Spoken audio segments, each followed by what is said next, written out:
Westfield Memorial Hospital provides high-quality health care to residents of Western New York, offering patients the most sophisticated medical advancements while keeping the ease and familiarity of a community hospital. Support for Chautauqua Sunrise has been provided by WRFA 107.9 FM, Jamestown's public radio station, streaming online 24/7 at WRFALP.com. Low power to the people. Meter's Restaurant, a family tradition for over 50 years in downtown Ripley, is a proud supporter of Chautauqua Sunrise. Meter's provides all-day dining, banquet services, and custom catering, specializing in pie. Funding for Chautauqua Sunrise is provided in part by the County of Chautauqua Industrial Development Agency, with offices in Jamestown and Dunkirk, helping businesses to prosper throughout Chautauqua County. For more information on how the CCIDA can assist your business, visit choosechq.com. From supporting people with disabilities to enjoy great lives to providing health care services that are available to anyone, the Resource Center has been improving our county for more than 60 years. Learn more about how the Resource Center makes a positive difference in people's lives. Is getting vaccinated on your to-do list? We can help you check it off because we make getting vaccinated easy. You've got this because we've got you. To learn more, visit yougotthis.usaging.org.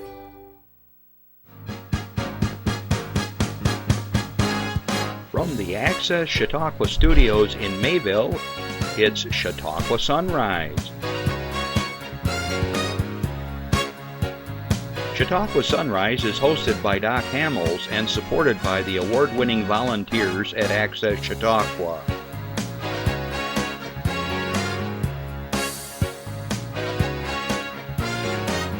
We are here to share local news, colorful interviews, and events of interest to everyone. Chautauqua Sunrise is broadcast live Saturday mornings each week from 9 to 10 a.m. Send events via email or call us live. Check us out on YouTube and Facebook. And now, from the Access Chautauqua Studios, it's Chautauqua Sunrise. Good morning, everyone, and welcome to Chautauqua Sunrise. I'm Doc Hamels, and I hope you're all doing well. Well, America, happy birthday, 249 years and 1 day old. I hope you all had a wonderful 4th of July, and as the weathermen were saying all around the area, it was a perfect day. The weather was great, and it was sunny and no storms. And the reason why I mentioned storms because yesterday the crew and I, Destination Chautauqua, we scooted over to another show here at the studio, and we were over in Mayville for the Chautauqua County annual parade. There, right along the streets of 394 in Mayville. We covered the parade, and if you're interested, you can find us on YouTube under Access Chautauqua, or just put in Mayville Parade or Chautauqua County Parade for 2025, and it's there. I think it's about an hour and 20 minutes long. So the reason why I said the weather is because the guys here will remember that particular day we were filming. We weren't even on our trailer at the time. I was right down on the ground holding a microphone in my hand, and this bolt of lightning came down. I don't even know how close it was, but you could taste the ozone. And Randy showing me how close. You could taste the ozone in the air. That's how close it was to us, and it was a bit scary. And then just downpour, and poor Justin was just covering up equipment and everything. But yesterday was like a picture perfect day. So if you missed the parade, you can still catch all the highlights on YouTube and also on this channel because I posted it there as well. All right, today is a very special day for all of us here at the station because today is our 11th anniversary. Exactly 11 years ago on July 5th, 2014, we broadcast the very first episode or show of Chautauqua Sunrise. And so very proud of the crew and all the work we've done. So kudos out to my concierge, Justin Burt, my cameraman, Randy Burt, who also answers the phone for us, Jeff Zook on the other side of the wall, who's our engineer. And then Chris Burt, who is hiding in the offices where he directs. I don't know what he does all day, but he just makes us look really good at the end when the show's finally finished. And of course, Chuck Kelsey, who I call the godfather of Access Chautauqua. Thank you it's been a great 11 years. So today we start our 12th season. Woo! Chris gave me a quick little factoid. 32,000 views of the show over the last 11 years. So that's pretty good. I always remember that we also stream live around the world, so who knows how many times we've actually been seen.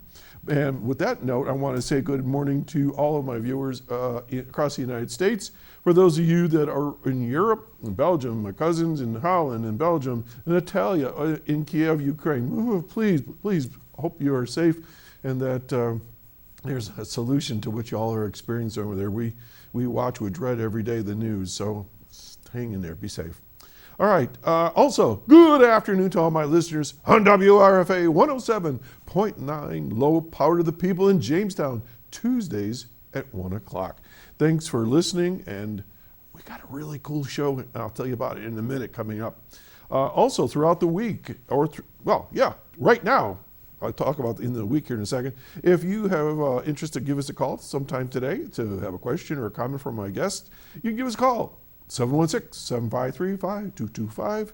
And of course, if you have an announcement that you want to share with us, you can email me at chautauquasunrise@gmail.com. Okay? So anyways, today's a great day. So today being our 11th anniversary, I thought we'd do something special. So we're going to be blending two shows in one. All right. My friend, co-host, fellow historian and author Jim McQuiston is in the house. And Jim has been on international TV on the History Channel for a number of years now. We're going to get into our work with Oak Island Plus. It's a YouTube channel that has just taken off internationally. And that's what's coming up in a little bit. All right. Let me see what else I have here. All right, what I want to now do is announcements, and then I have another guest who, Beth Powers is in the house, and she's going to be talking about a very, very special fundraiser. It's her second annual, so I'm not going to steal her thunder. But let me get through the announcements, and then we'll go to Beth, take a break, and then we'll get to Jim, who's waiting very anxiously in the wings. All right, ready, Jeff? Here we go. Slide 15, the 2025 Chautauqua County Historical Society Antique Show, formerly the Westfield Antique Show, is returning to the Chautauqua Suites Hotel and Expo Center over on Lake Road in Mayville, July 19th and 20. Now in its, they're older than my show, 88th year, holy cow. The annual show is open from 10 a.m. to 4 p.m. on July 19th and from 10 a.m. to 3 p.m. on July 20.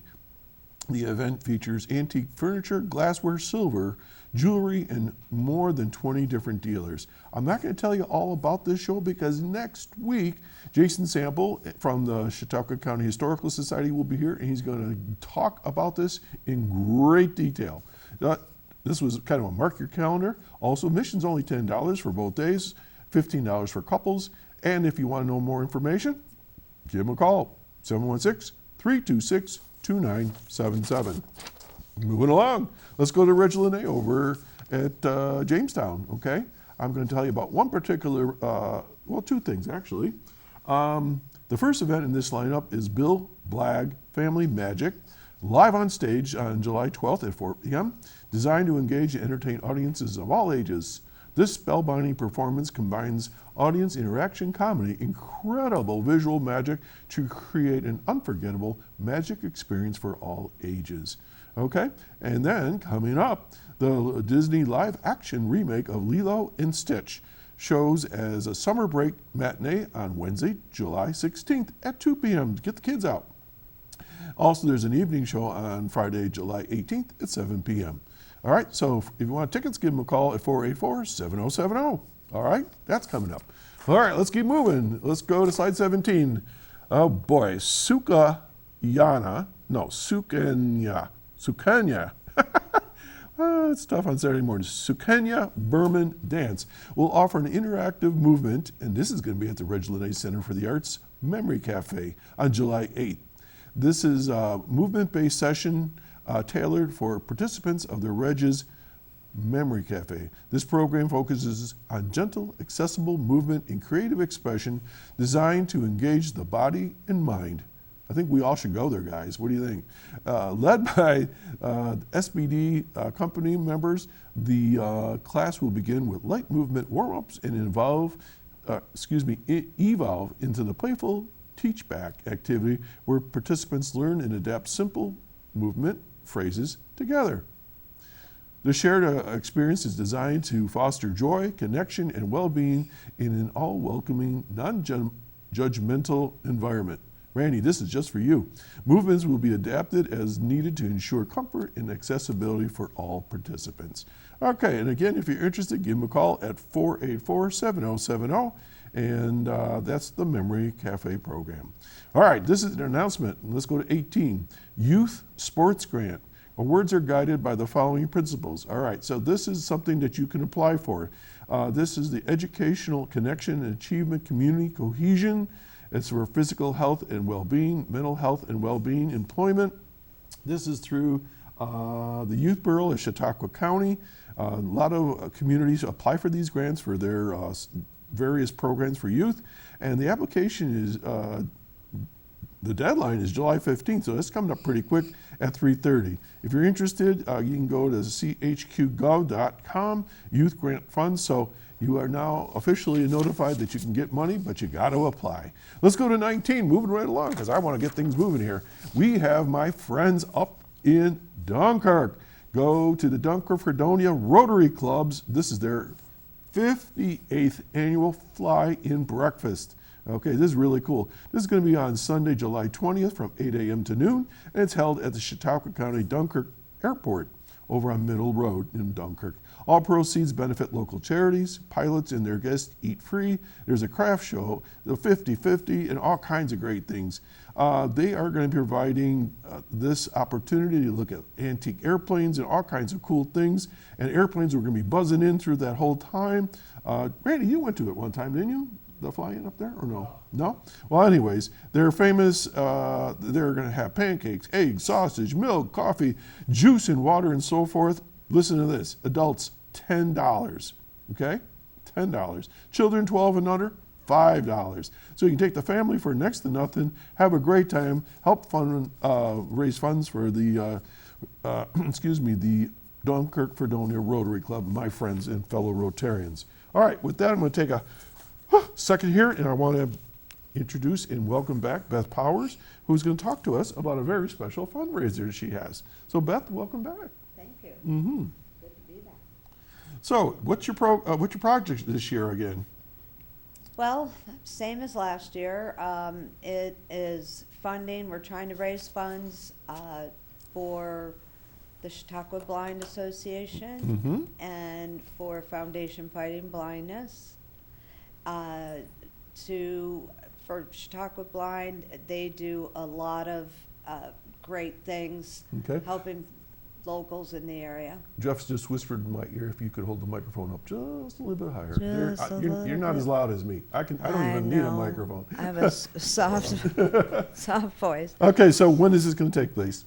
This is taking place on July 19th. Okay. At the Annex 25. Okay, and I think we have a poster on that, don't we, Jeff? So we'll pop that up. Go ahead. Which is on Main Street in Westfield. All right. We have two seatings. We have an 11 o'clock seating and a 2 o'clock seating. But I was just informed, since I've been sitting here, no more 11 o'clock seatings available. Oh, wow. Yeah. Booked up already. So we're working on the 2 o'clock. All right. So we do have some available spots, but they are going quickly. All right, so how much is it? It is $25. All right, so what do you get when you walk in the door? It is being catered by Wanderlust, which is in Westfield, a wonderful restaurant, and ice cream, custard. Ooh. Yes. Okay. Amazing. And we're doing some tea sandwiches, and we're going to have a nice scone, a savory scone, and some nice little tea treats at the end, some homemade biscottes and tea cake. Holy cow. Yeah. So now tell me, if I remember right, you made quite a bit of money last year for the project, right? We did. So how'd that go? It went amazing. Above and beyond the actual event, I've been in the farmer's market selling lottery scratch-off tickets, chances for that, for, you know, the $1 million winners in there. I have, and Of course you do. it is in there. And also Beth Petrie has donated a beautiful watercoloring painting. She's a very good artist, right? She's an amazing artist. And so we are raffling off tickets for that as well. Wow, nice. And so we it helps. It gives us you know, extra money for the help these wonderful organizations. Also, you know, it being at the Annex is very nice. We had it there last year, and so I thank my sister for that. And we have a lot of giveaways. I'm telling anyone, women who are men, because men are coming, who wear a hat, gets their name in an extra drawing. Oh, okay. So That'll be fun. yeah, and just, you know, I've got some really great giveaways, and we're doing things, you know, throughout the, you know, seating and while people are eating, and you know, with some extra things. So, Okay, so this is called the Summer Sea, S-E-E, I love that, Breeze. And it's a tea, and you're going to have desserts and things like this. Yes. And it's going to be July 19th. July 19th. And here's the phone number, because I wrote it down. Can I Yeah. give it? Is that right? You give All it, right, so please. for reservations, 716-720-2745 for only the 2 o'clock seating. For only the 2 o'clock seating, and you need to make a reservation. We will have to-go orders. All though. right, super. Well, Yeah. Beth, we wish you the very best in your second annual event, and let me know how you did, and we'll let folks Yes. know. Okay? Thank you so take care. much. All right, folks. So that's something coming up, and I hope you will support it as they have in the past. We're going to take a little breather, and we'll be right back. Stay tuned.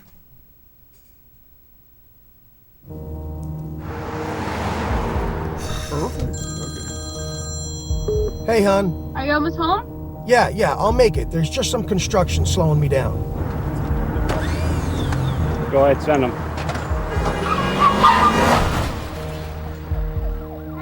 Kids, Dad'll be home soon. Come help in the kitchen. Everyone has a reason to get home. Slow down in work zones. Flaggers have families too.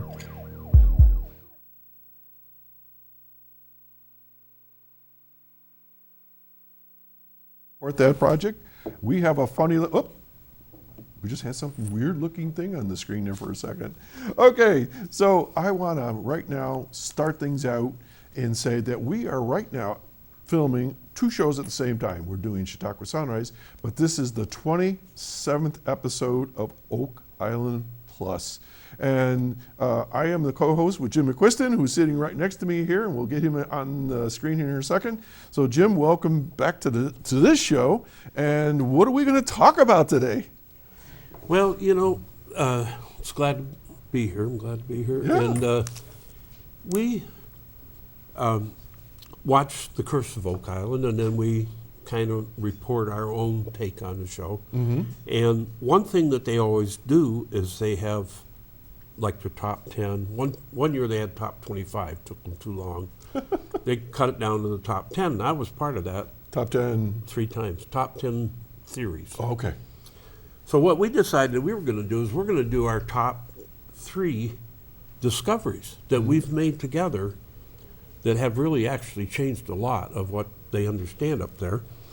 And for one thing, I don't think I ever brought this to the show, but this is actually a chunk of Oak Island. It's Oh, wow. when they drill down to do test boring, they always get a little piece of bedrock that comes up, and they throw them in a bucket. And so, Okay, that's really cool. and the reason why I brought it because it's cool, but also I think we've become a piece of Oak Island. Oh, I think Because so too. Not only are we talking about it all the time, and I've been writing a million books about it and all that, but they've actually started using our stuff on the show. Don't necessarily give us credit for it, but we know it's coming from us. So our top 3, well, first of all, our last show was about Franklin Roosevelt being on the island, and we made more amazing discoveries. One of them was that him and Eleanor were connected to the whole theory we've been working on for years. But Doc found a second photo. On the front of this book is the standard photo of Franklin Roosevelt on Oak Island. That's his cousin right there, Henry Bolden. But I got 27 photos from the Franklin Museum and Library, and I emailed them to Doc within minutes, and within minutes he wrote back and said, there's another photo of Franklin on the island. He's actually looking down the money pit. So we did a lot of comparison, and we've proven that. So there's a lot in this book. This was based on the show we did, and I just want to give Doc his own personal copy of it. Well, thank you. It has 25 photos from the library museum, and then it has some of my own photos and other photos. Okay, Jim, hang on a second. We've got a phone call already, so let's see what's up. Good morning, caller. Morning, Doc. It's Mike Felson from Portland. How are you? Mike from Portland. Good. How are you? Happy 4th weekend. Hi, good. I just wanted to make sure I called in today. I guess I didn't realize you're starting your 15th year. 12th. 12th year, I'm sorry. That's okay. Still, that's a long time. So, I kind of remember when you took over the show. So thank you. But I just basically just wanted to say congratulations, and I still watch the show very regularly and continue to do so. Okay. Well, thanks, Mike, for calling in. All right. You take care. See you then. All right. Bye-bye. Bye. You know, that kind of epitomizes what we experience too. We don't get phone-ins for our Oak Island Plus, but we get comments, and they're always so nice. Out of 600, we probably got one guy that was kind of a cranky. Jerk, cranky. But mostly they're either saying, I love that, or did you guys ever look into this? And so what you're referring to is our video podcast, Oak Island Plus, that's on YouTube. We have our own channel, and Jim, I don't like to keep bragging on this, but we crossed over 111,000 views. We got 2,300 subscribers, and we produce it right here locally, just down the road in Messfield at the Lakeshore Center for the Arts studio there. So it's really cool. And we get a lot of comments, like I said, and we try to answer them all. Sometimes it takes a month or so to get to them. We try to answer them all, and it's been very helpful to us. Yeah, but Jim, I was going to ask you a question for the folks, because one of the things people often say to us is, how do you know this? What's the process that you and I use, if you want to just talk about that a little bit? Well, we're document driven, and but you can't just work off documents. You get clues, and then what might often happen is I'm trying to research something about what I read in this official document. I'll send Doc a text or an email, and I'll say, hey, look what I just found, blah, blah, blah. And he'll say, I'll look into it. And then an hour or two later, he'll send me a bunch of stuff that he found.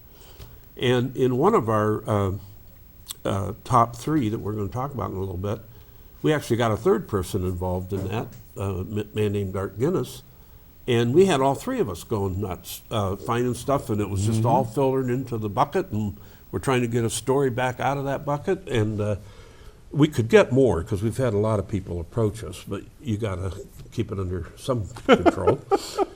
But so through the years, I've written 13 books now on Oak Island, and I was identifying various men that were involved in various pursuits like Freemasonry or Knights Baronet of Nova Scotia type things. And we started kind of realizing that, wow, these names keep cropping up. Right.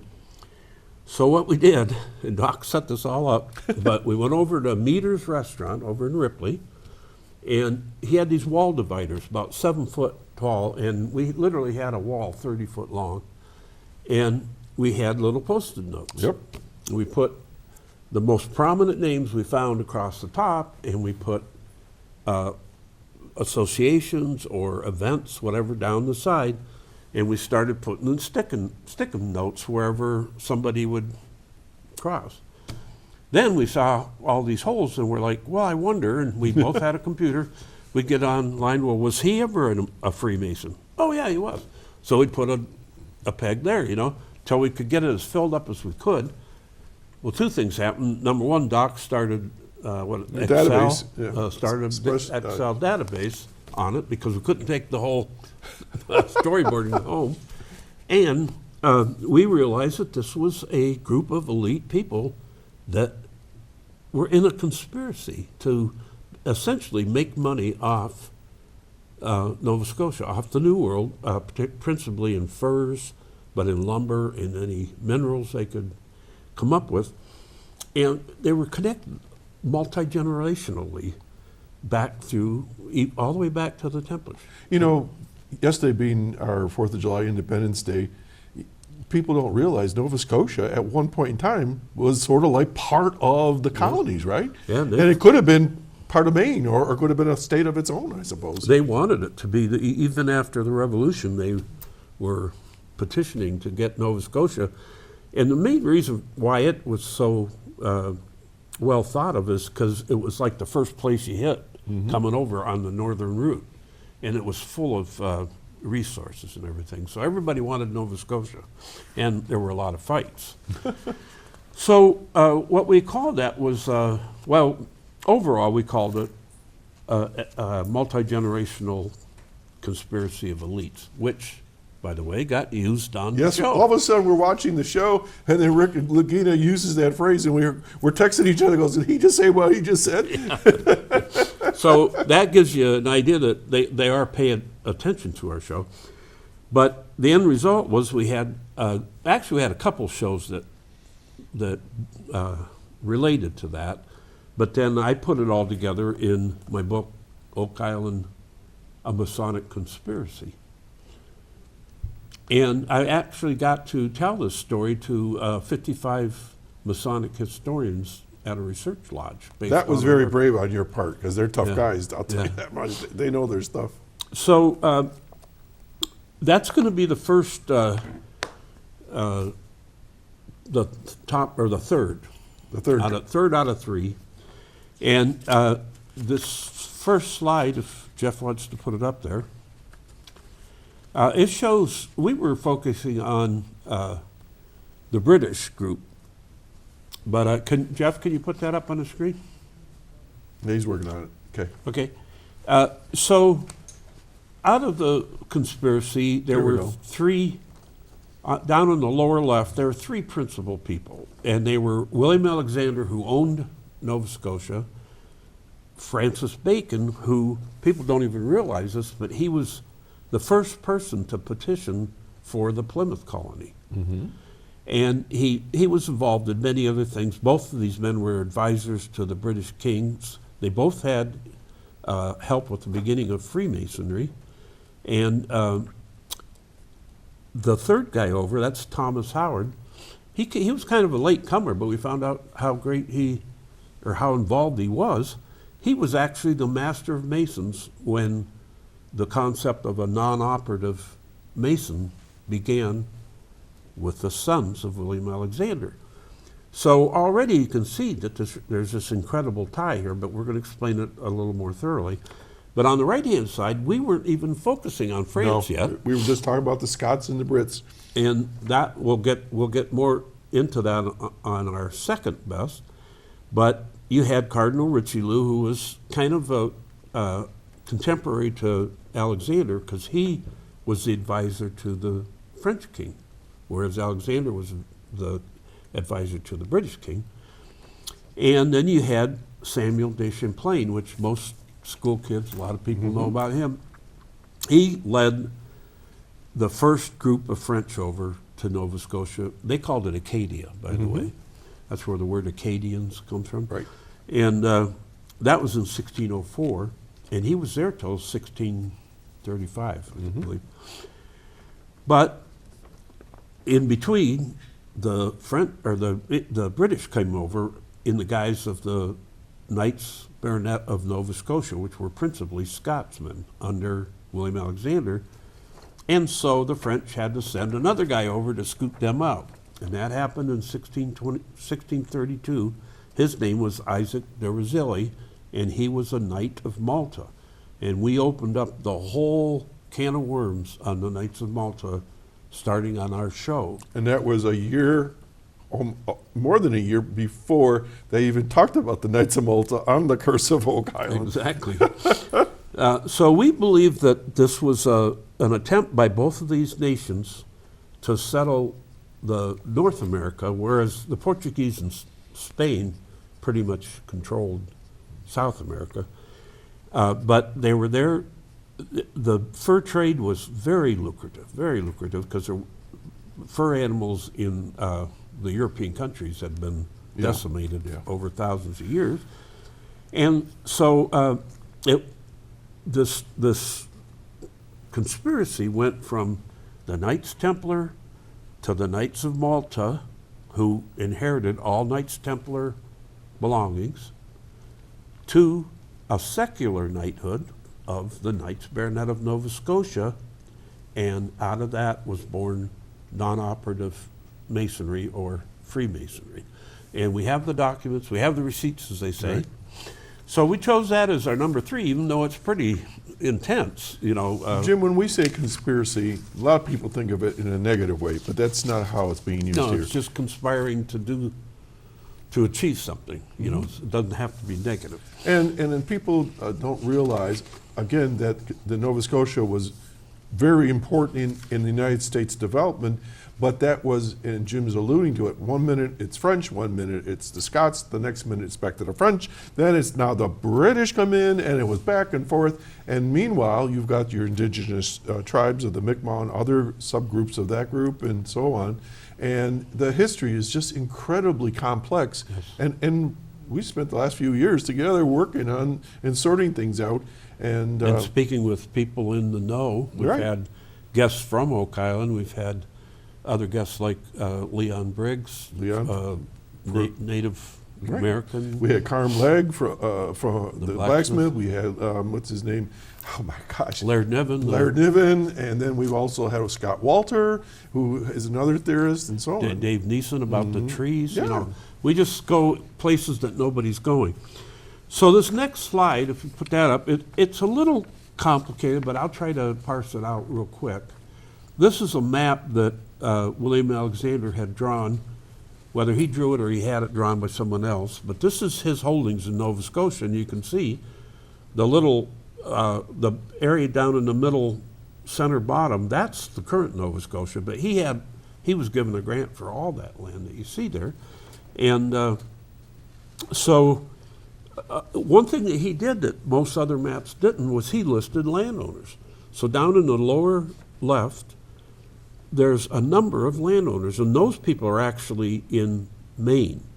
But you can see that Nova Scotia is right across from Maine. The center arrow at the bottom there, that's the Bay of Fundy dividing them. Well, those people, we went and looked at those people, and a lot of them are part of our conspiracy or elites, and there's connections to Francis Bacon in there. There's connections to Shakespeare. 2 connections to Shakespeare in there. So this verifies this idea of a group of elites. And so a couple of them that stand out is Sir Walter Sandilands, which is right below where it says 1624 map. He was the heir to the final belongings of the Knights of Malta and the Templars in Scotland. Are we talking about the Templars that were over in Jerusalem? Yeah. The same Templars? Because the Pope gave all of their possessions to the Knights of Malta. So he was the last representative of both groups in Scotland, and he gave them all over to Mary, Queen of Scots. Well, what's most significant about that, and we'll show you a chart in a minute, his heir, Sir Walter Sandilands, that man was Sir James, but Sir Walter Sandilands not only became a Knight Baronet of Nova Scotia, but he married the granddaughter of Sir William Alexander.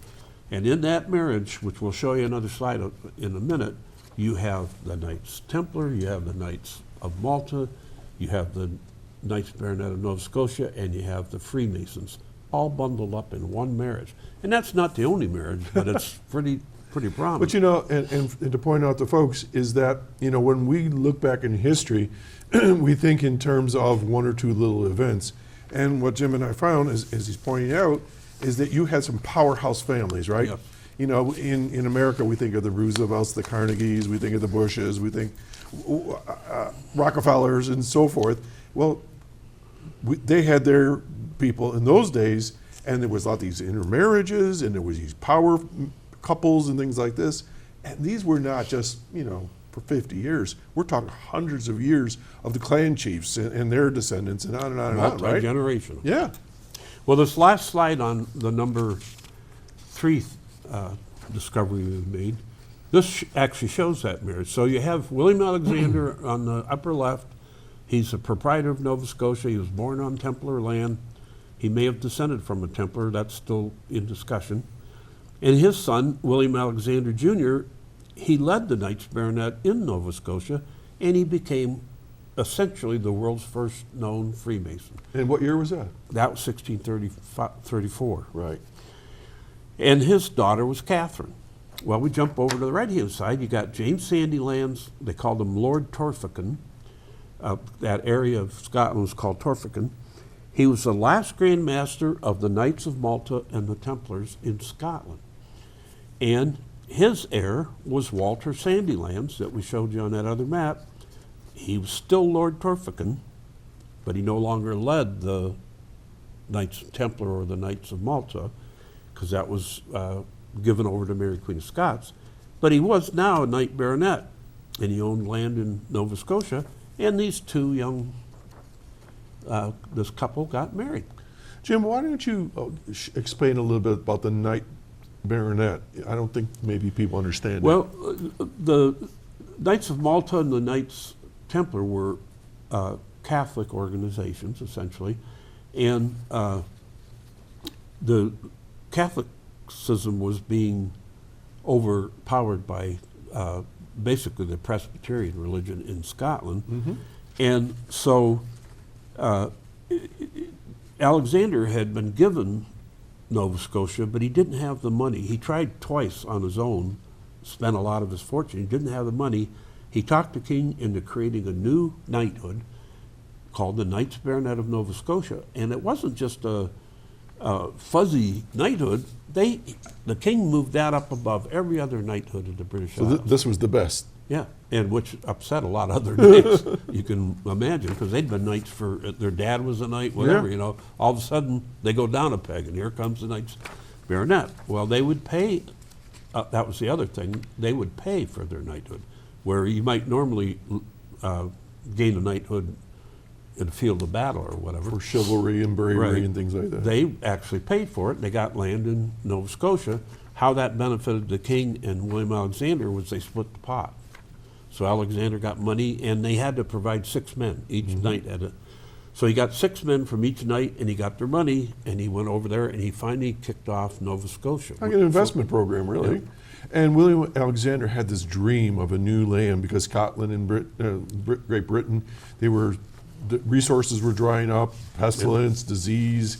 It wasn't a happy time. So he was looking for a better life, right, for people. And he actually made the comment that we're down to either fishing or fighting for our living. Wow. Because the fish were abundant in the ocean.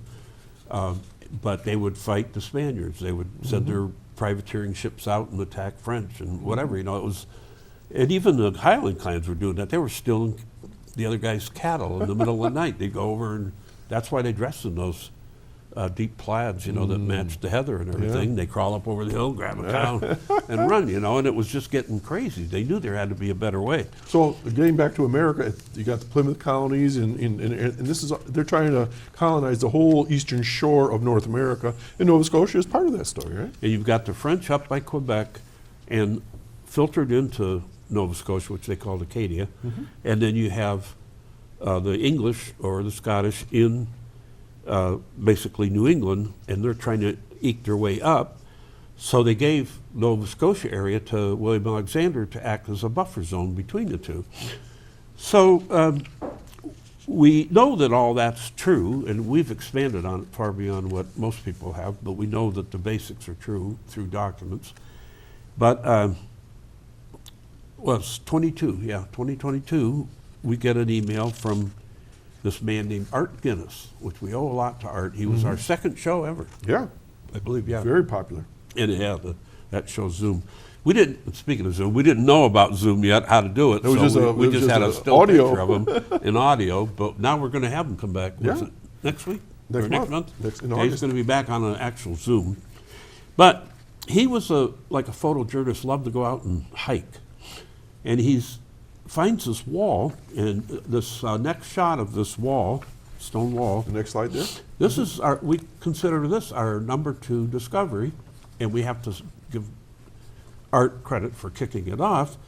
But this wall, there's a lot of walls in Nova Scotia. Yeah. They can't understand what they are.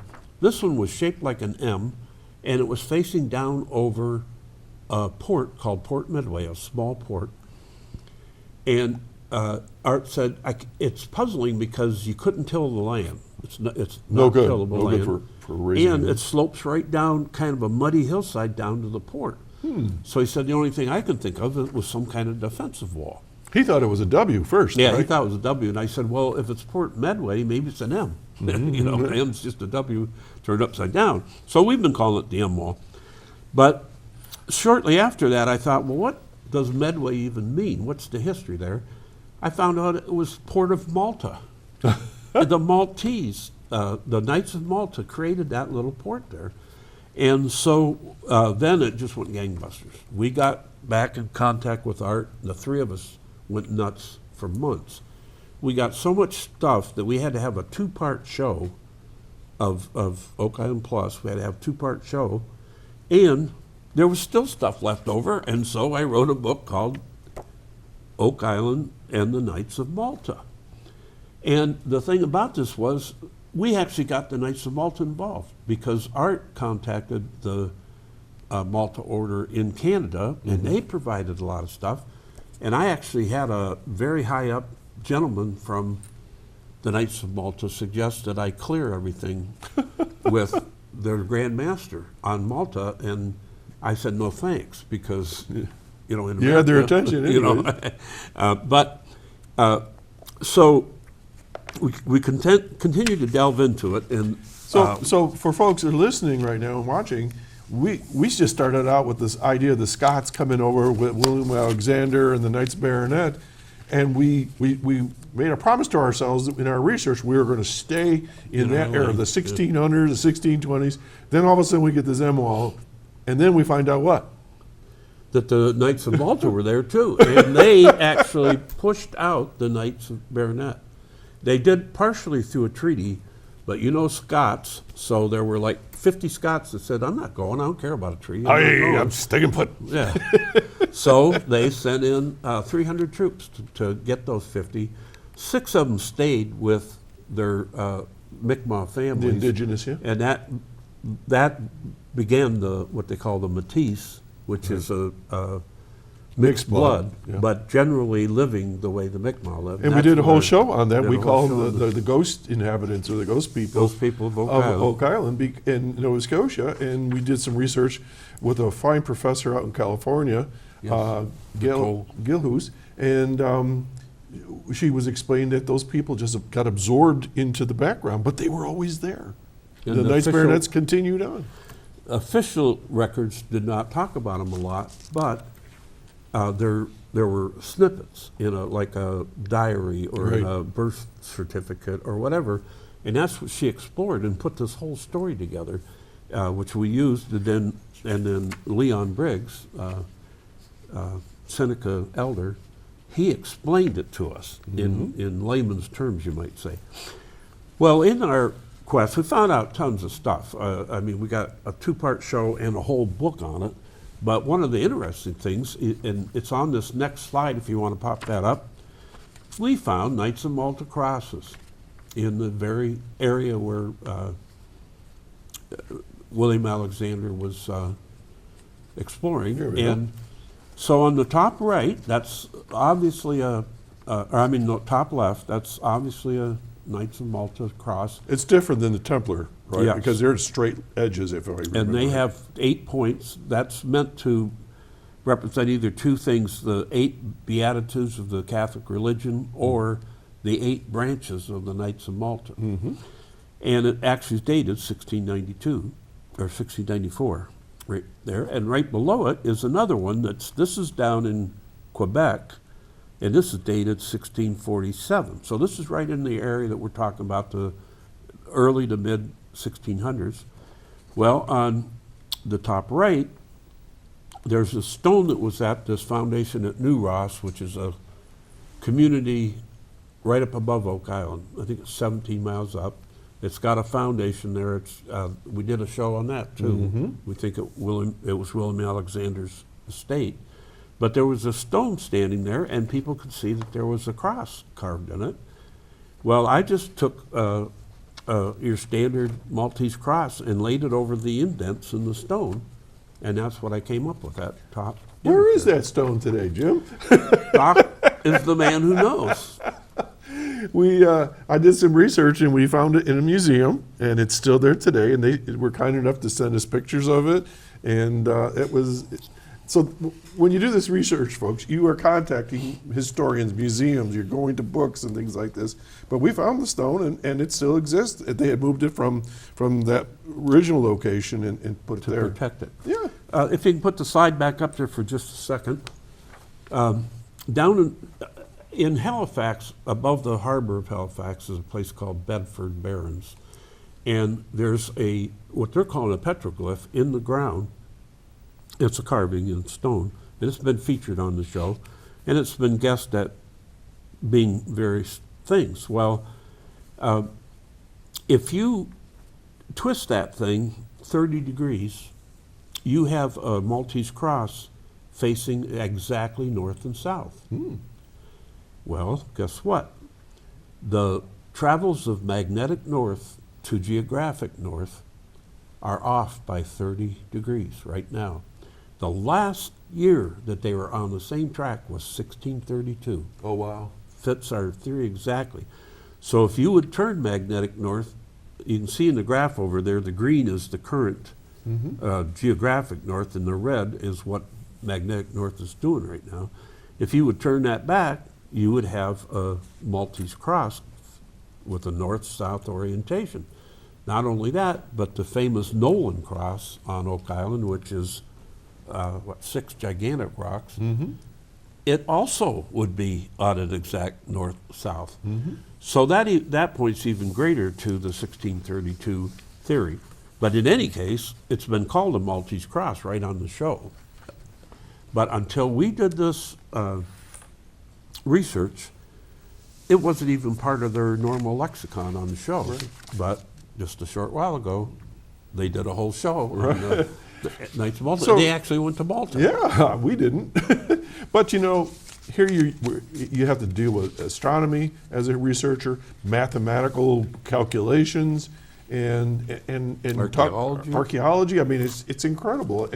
But you've been to Oak Island, right? Yes. And visited. You've been on their show. You've been on the History Channel this past year. So I mean, the work that we've done, has been really considered pretty important. Yes. Yeah, I've been there on the island 16 days, and I've been on they have 3 different shows, or they have had the main show and 2 spin-offs, and I've been on 14 times on them. And so those 2 are our third Oak Island, the Masonic Conspiracy, or the multi-generational conspiracy, and the Knights of Malta, both affected the show. They actually used our language in the show, right, and our ideas in the show. This last one, they haven't touched yet, but we are absolutely sure of our discovery on this one. We're still speculating on a lot of this. This one, we're not speculating anymore. So if you want to put up the next slide. Okay, so let's kind of give a background.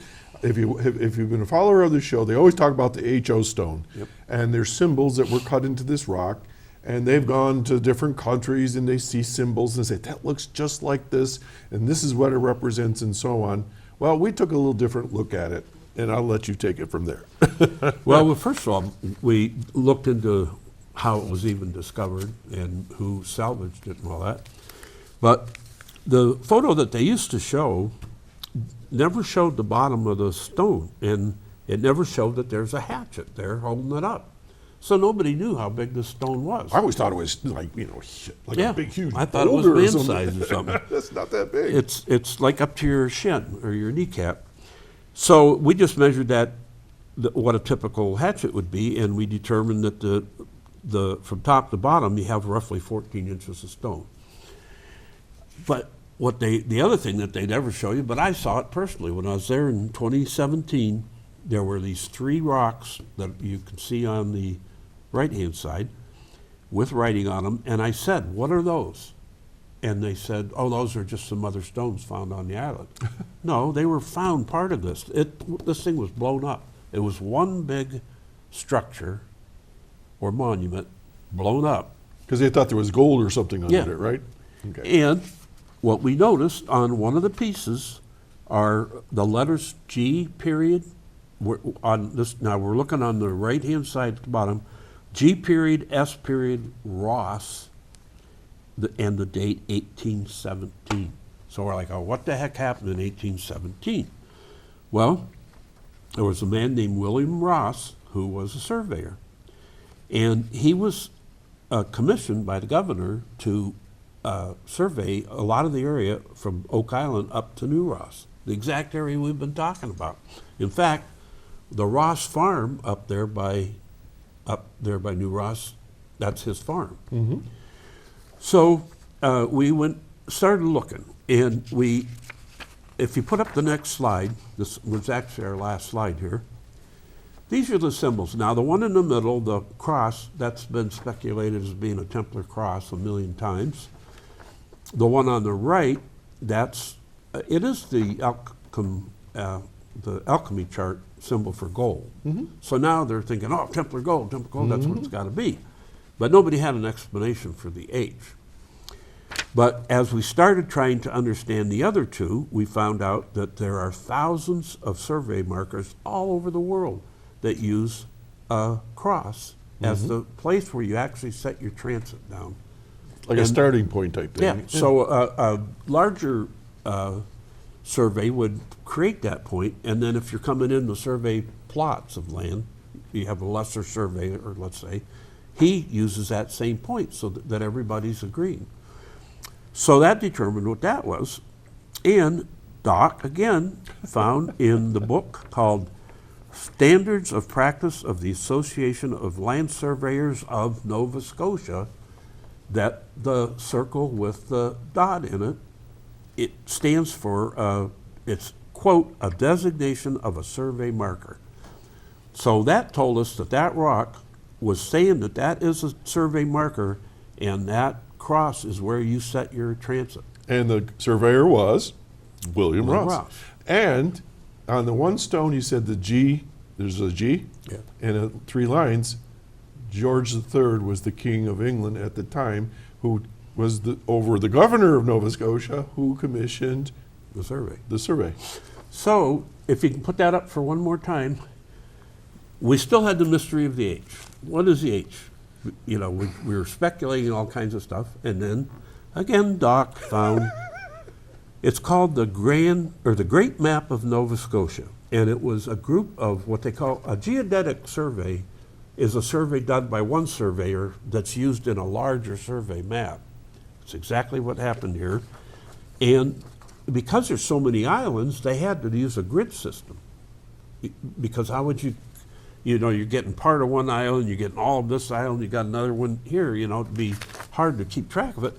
So they gridded all of Nova Scotia out into A, B, C, D grids, and guess where Oak Island landed? In the H section. I sat there when I saw that, and I thought, you've got to be kidding me. Yep. We had the king, we had the surveyor, we had the year, and now we had the section H. And it goes out into the water. It includes all those islands. Yeah, yep. So it's obvious that H with a cross and the circle means this is the H section starting point of the surveyor marker. And you could even turn the whole thing upside down and read it. This is the survey marker starting point for the H section. Right. It's all logical. It has the guy's signature on it. It says GS for Geodetic Survey, and it has the date 1817. So we are, of all of our theories, we're most certain about that. And So I had to throw it in a book. I put in 4 of our discoveries into this book, and I just call it CSI Oak Island, crime scene investigation.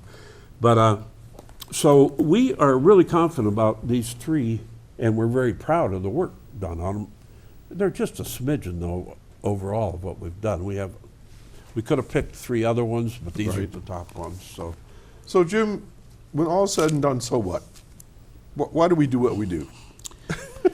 Well, you know, my cousin is he's a distant cousin, but he's the 9th Baronet of Nova Scotia, and I never knew what that meant. But when I was first started watching the show, I thought Oak Island, Nova Scotia, 9th Baronet of Nova Scotia, maybe they have something to do with each other. I wrote them.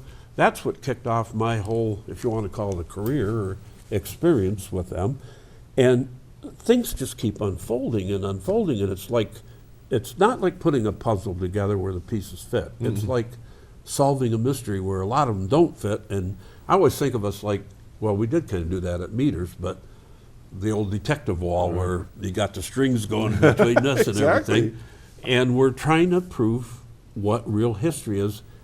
We're not saying we have it 100% down by any chance, but we have what we believe is, we would vote ourselves the top theory. Right.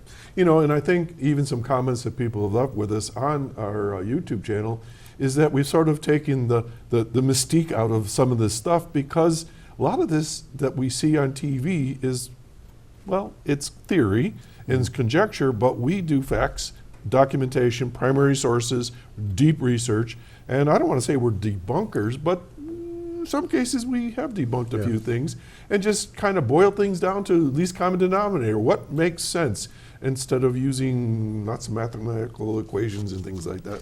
And even at the same time we're debunking one thing, we're opening up a whole new channel, which, for instance, the Knights of Malta, for a whole new channel of research.